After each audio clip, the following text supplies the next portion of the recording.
Another day, another recipe. Magluluto tayo ngayon guys ng opo. Kaya samahan niyo po ako. Tara na!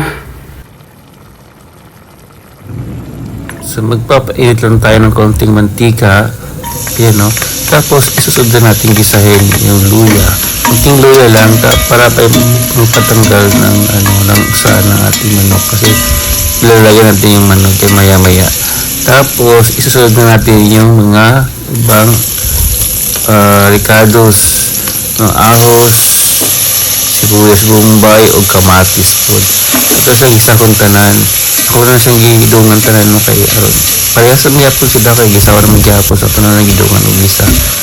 Parang usara sa tanan. Ulit. Kailangan isabong pa.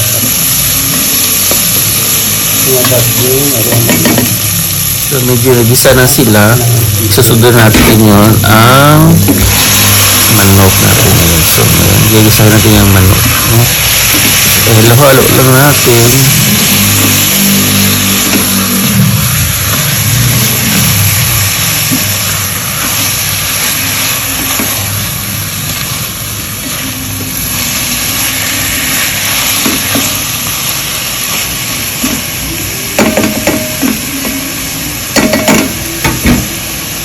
Ng patis. So, naglalagay ako dito ng patis kasi gusto ko magkalasa naman yung manok. At dalawang pack na. Naglalagay din tayo ng black pepper powder kasi nakakatulong siya para matanggal yung langsa ng ating manok. At saka may anghang factor din siya. Kaya akong sili. Hindi na sa ingay sa labas kasi malapit tayo sa kalsada.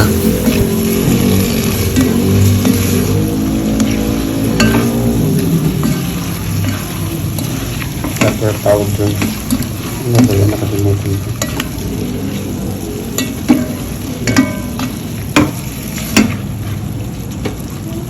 So, yan. Tapos takpan natin sa glet. Lalabas yung tubig niya.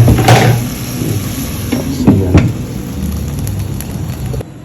Buksan natin. Malabas yung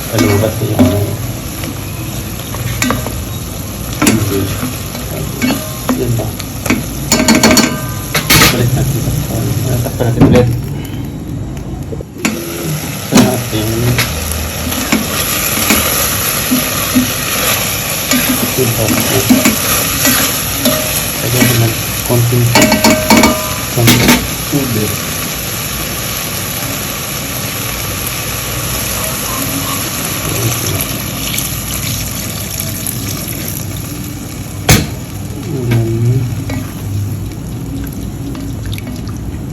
So, ayan ating kumulo siya.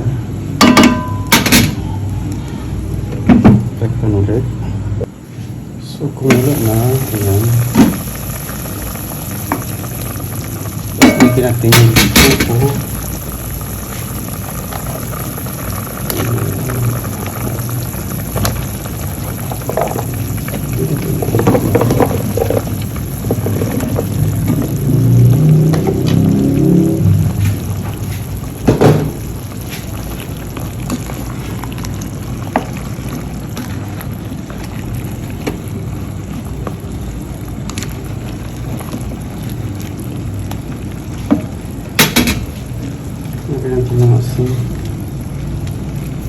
So, naglalagay ako ng asin kasi may konting patis na kanina. Tapos, nilagyan natin ng brown sugar para mag-balance naman yung lasa niya.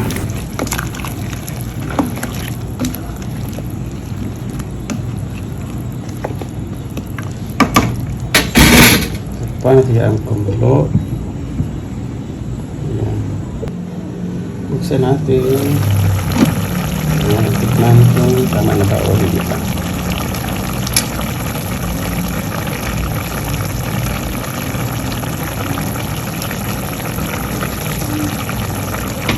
In fairness,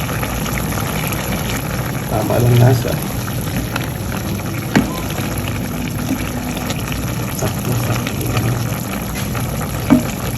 Mga 2 minutes lang. Okay.